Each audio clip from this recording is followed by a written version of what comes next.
Next, we have Rabbi Nancy Kasten, co-chair, Faith Forward Dallas.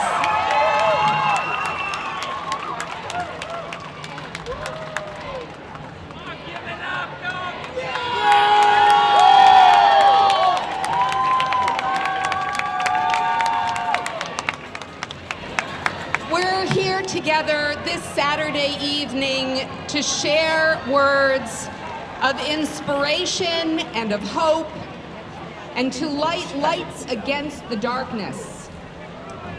The truth is, Jews do this every Saturday night when we observe the end of the Sabbath with a ceremony called Havdalah.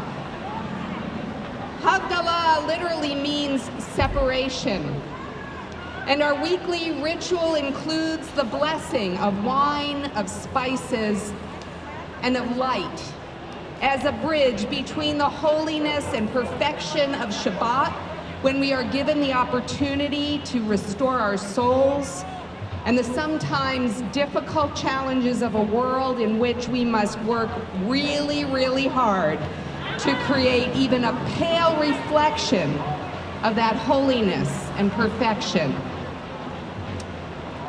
My colleague, Rabbi Paley, and my friend Linda Evans have lit this Havdalah candle, and I'll come back to that at the end of my remarks. But tonight, before we say goodbye to Shabbat, I invite you to restore your souls with me for one last moment before we enter back into the week, into the work.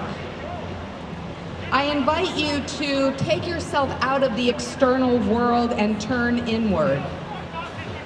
I invite you to put down your signs and ground yourself as evenly and with as much balance as you can, and to try to tune in to your breath. This is a very different kind of resistance. If you're comfortable, close your eyes or focus on one point so that you're not too distracted. And as you breathe in and out, give yourself permission to acknowledge that you are suffering. Perhaps you'll wish to place your hands upon your heart as you allow yourself to feel the pain that you have been fighting or fleeing from. Give yourself one moment to let go of the fear, the anger, the frustration, the confusion that may have led you to be here tonight. And let yourself acknowledge your suffering. And see if you can just stand with this suffering for 1 minute as you breathe in and out gently, lovingly, directing your breath to your heart and your soul.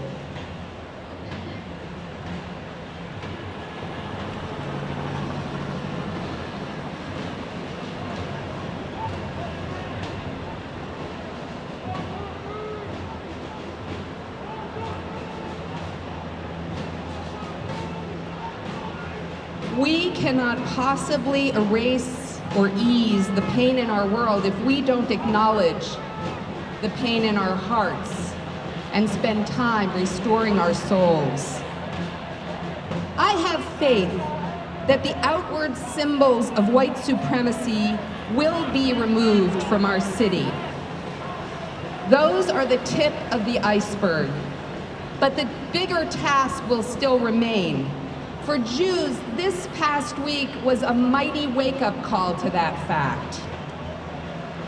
Our ability to be agents of healing and transformation depends on our determination to continue, once the tip of the iceberg has been removed, to melt the structural underpinnings of that iceberg for everyone.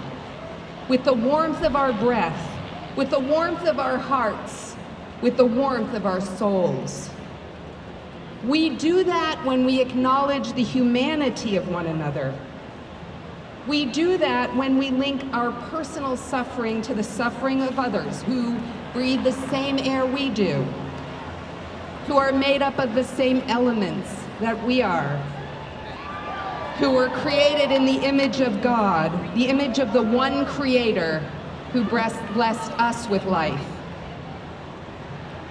The Talmud teaches that on the day of his creation, Adam saw the setting of the sun and sat up all night, fasting and weeping, afraid and alone, fearing that the darkness would last forever. Once dawn broke, he realized that this was the way of the world, that darkness and light are part of the reality of what it means to be part of God's creation. Then Adam could begin to figure out how he could put together the different aspects of God's creation in order to bring more light into the world, even at times of darkness. The week just passed was a week of unexpected darkness. In the week to come, the light of the sun will be concealed in an unusual but expected way. Unfortunately, we can expect a lot more darkness than the darkness of a solar eclipse. The Havdalah candle's braided wick reminds us that light comes out of many places, and the more sources of light that we can weave together, the stronger and brighter that light will be. Tonight we have the opportunity to find new sources of light. Many of the speakers are helping us to do that. We know that the darkness will always descend in expected and unexpected ways. May God bless us as we enter into the new week and help us to be those sources of light in ways that are expected and in ways that are unexpected. Amen.